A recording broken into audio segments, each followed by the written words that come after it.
So guys, अगर आप trading में बिगिनर हैं एंड आप ट्रेडिंग स्टार्ट करना चाहते हैं तो आपके अंदर कन्फ्यूजन होगा कि ट्रेडिंग में इतने सारे कॉन्सेप्ट है, लाइक एसएमसी हो गया, प्राइस एक्शन हो गया, एमएमसी हो गया, आईसीटी हो गया, एंड मैं क्या सीखूं जिससे एक्चुअल में मार्केट में वर्क करता है एंड पैसा बनता है। तो आज मैं दो कॉन्सेप्ट आपके लिए लेके आया हूँ। सबसे पहला प्राइस एक्शन, दूसरा जो वो एसएमसी। अब मैं आपको दोनों के बीच डिफरेंस बताता हूँ एंड बताता हूँ एक्चुअल मार्केट में वर्क कैसे करता है, किससे पैसा बनता है।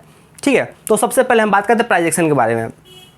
प्राइस एक्शन एक ऐसा मेथड होता है जिसे आप प्राइस एक्शन के अकॉर्डिंग मार्केट का बिहेवियर देखते हैं कि मार्केट प्राइस कहाँ जाता है, कहाँ से मार्केट गिरता है एंड कहाँ मार्केट वो प्राइस स्टे करता है एंड कब ब्रेकआउट देता है, कब ब्रेकडाउन देता है। प्राइस एक्शन में सबसे इंपॉर्टेंट 3 पैटर्न होते हैं। सबसे पहला जो पैटर्न होता है वो होता है डब्ल्यू पैटर्न।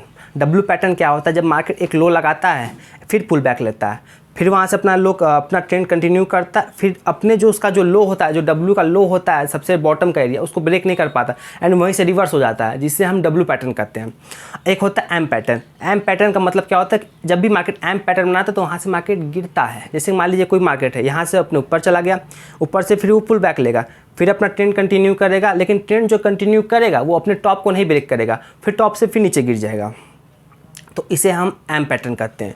और सबसे इंपॉर्टेंट होता है चार्ट पैटर्न, जिसे हम कहते हैं cup and handle pattern.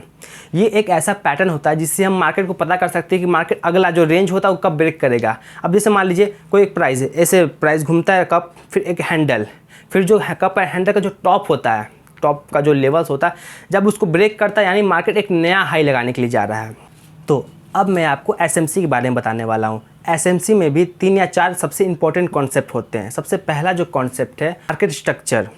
Market structure का मतलब ये होता है जिससे हम पता कर सकते हैं मार्केट का ट्रेंड क्या है, मार्केट अप ट्रेंड में है कि डाउन ट्रेंड में। सेकंड जो होता है वो होता है ब्रेक ऑफ स्ट्रक्चर। अब जैसे मान लीजिए मार्केट ऊपर गया, अब जब मार्केट ऊपर जाएगा तो मार्केट वहाँ से एक पुल बैक लेगा। जब वो पुल बैक लेगा फिर एक नया हाई बनाएगा। जब अपने सबसे ऊपर वाले हाई को जब तोड़ेगा तो उसे हम कहते हैं ब्रेक ऑफ स्ट्रक्चर। ठीक है, अब मार्केट फिर ऊपर जाने लगा, अब मार्केट नीचे गिरा। जब मार्केट नीचे गिरने लगा तो सबसे जो लो होता है, जहाँ से मार्केट ट्रेंडिंग स्टार्ट हुआ था, जहाँ से मार्केट बढ़ना स्टार्ट हुआ था, सबसे नीचे का उसका लो हम मार्क कर लेते हैं। जब उसके लो को तोड़ता है तो वहाँ पे हम कहते हैं चेंज ऑफ कैरेक्टर, जिससे मार्केट का पूरा ट्रेंड बदल जाता है। मार्केट अप ट्रेंड में था, अब फिर जब मार्केट गिर रहा है, जब अपने इस लो को तोड़ा तो मार्केट डाउन ट्रेंड में चला गया। तीसरा सबसे इंपॉर्टेंट टॉपिक जो होता है वो होता है लिक्विडिटी। अब लिक्विडिटी क्या होता है? अब जैसे मान लीजिए मैं बायर्स हूँ, मैं किसी पॉइंट पे मतलब किसी प्राइस पे जब मैं बाई करता हूँ ना, तो मैं अपना एक छोटा पॉइंट का स्टॉप लॉस लगाता हूँ। अब जैसे मान लीजिए मार्केट को बाइंग में जाना है, तो मार्केट को बाइंग में जाना है तो आपको पता है मार्केट में 2 लोग होते हैं, एक होता है बायर्स और सेलर्स।